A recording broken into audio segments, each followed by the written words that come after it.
बिस्मिल्लाहिर्रहमानिर्रहीम। Welcome to AS learning point. How are you students? कैसे हैं आप सब? उम्मीद है आप सब खैरियत से होंगे और बिल्कुल ठीक ठाक होंगे। तो जी आज मैं आई हूँ एक और न्यू पज़ल लेके आप लोगों के पास। ये पज़ल भी बहुत ही आसान है लेकिन थोड़ा सा लॉजिकल होता है क्योंकि उसमें तो लॉजिक ही यूज़ होती है ना। तो जी कैसे सॉल्व होगा? सबसे पहले तो मैं आपको 30 सेकेंड्स देती हूँ कि आपने इस पज़ल को खुद से सॉल्व करने की कोशिश करनी है। Try yourself to solve this puzzle. मैंने लास्ट पज़ल्स जो अपलोड किए थे अपने चैनल पे उसी से रिलेटेड ये पज़ल भी है। अगर आपने अब तक वो वाले पज़ल्स नहीं देखे तो मैं लिंक डिस्क्रिप्शन बॉक्स में दे दूँगी, तो आपने वहाँ से उनको देख लेना है। तो जी आपके 30 सेकेंड्स का टाइम स्टार्ट होता है अब।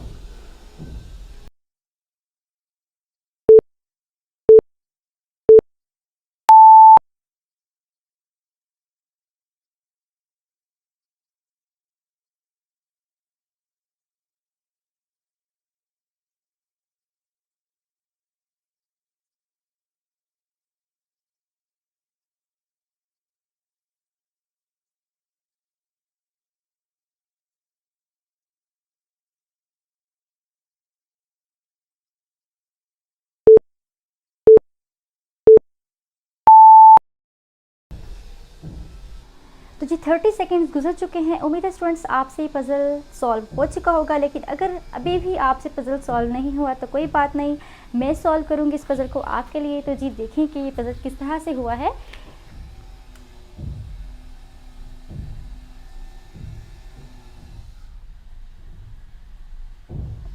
फर्स्टली क्या करेंगे, 1, 2 is equals to 23।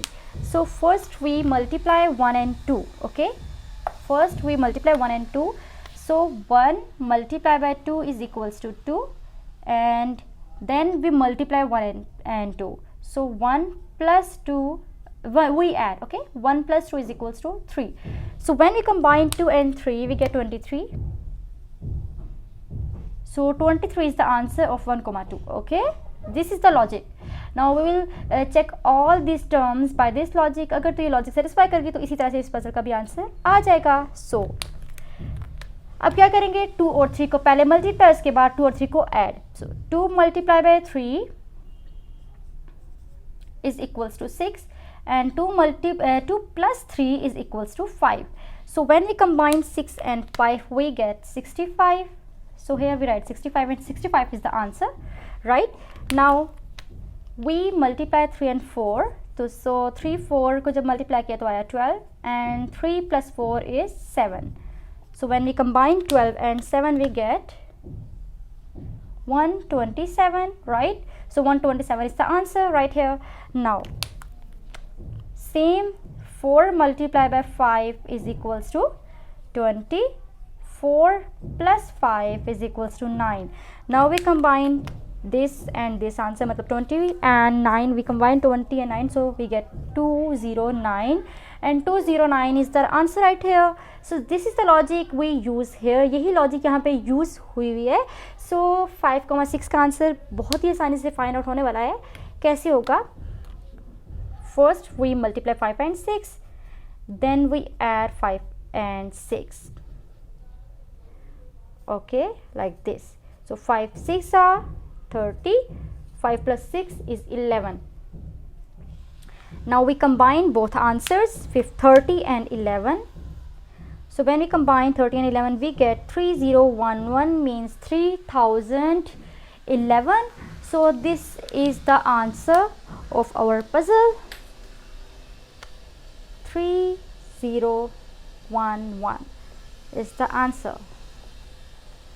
I hope students you will like this and enjoy this puzzle. अब ऐसे करते हैं, एक और पज़ल लेते हैं और उसे ट्राई करते हैं, और आपने उस पज़ल को खुद से ट्राई करना है। तो जी अगला पज़ल देख लेते हैं क्या है। तो स्टूडेंट्स ये है एक और पज़ल, इसको भी आपने खुद से सॉल्व करना स्टार्ट करना है। तो मैं अभी आपको टाइम देती हूँ 30 सेकेंड्स का। 30 सेकेंड्स के आपने टाइम में इस पज़ल को सॉल्व करना है और अपना आंसर कमेंट सेक्शन में मुझे लाजमी तौर पे बताना है, ठीक है? आप इसको ट्राई करें, आप सॉल्व होता है तो ठीक है, नहीं तो इसको 30 सेकेंड्स के बाद मैं खुद आपको करवाऊंगी। तो जी आपके 30 सेकेंड्स का टाइम स्टार्ट होता है अब।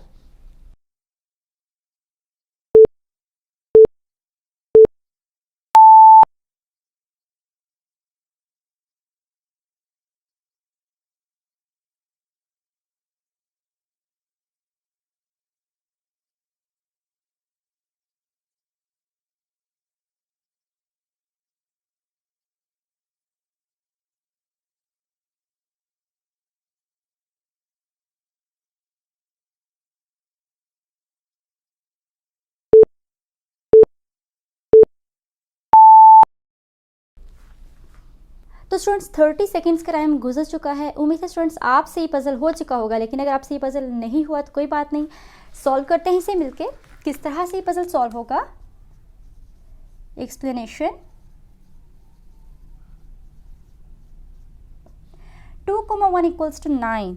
सो देखें, अगर 2,1 को 21 बना दें, ठीक है, और 2,1 है ना, तो अब 1 को पहले और 2 को बाद में लिख दें, तो 21 और 12 दोनों नंबर्स बनते हैं ना 2,1 से। हमारी मर्जी हम जिस तरह से भी इसको सॉल्व करें।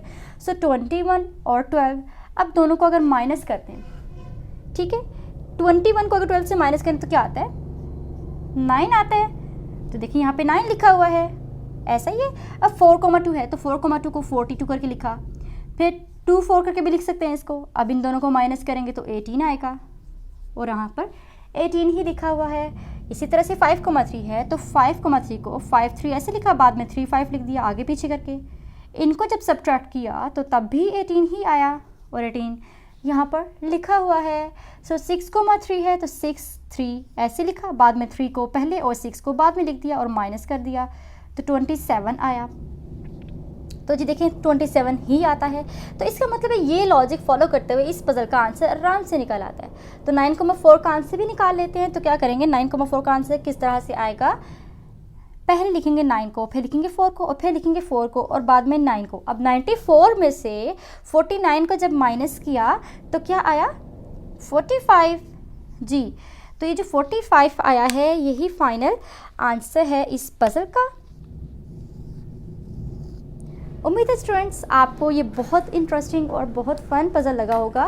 तो अगर आपको वीडियो पसंद आई है, पज़ल इंटरेस्टिंग लगे हैं, तो इन्हें अपने फ्रेंड्स, क्लास फेलोज़ सबके साथ शेयर करें। चैनल पर अगर न्यू है तो चैनल को सब्सक्राइब करें, बेल आइकन पर भी क्लिक कर दें ताकि आने वाली हर न्यू वीडियो, हर न्यू पज़ल मैथ्स ट्रिक का नोटिफिकेशन आप तक टाइम पर पहुंच जाए। और वीडियो पसंद आई हो तो इसे लाइक भी करिएगा। अब मैं आऊँगी एक और न्यू मैथ्स पज़ल के साथ, मैथ्स ट्रिक के साथ। तब तक के लिए अल्लाह हाफ़िज़।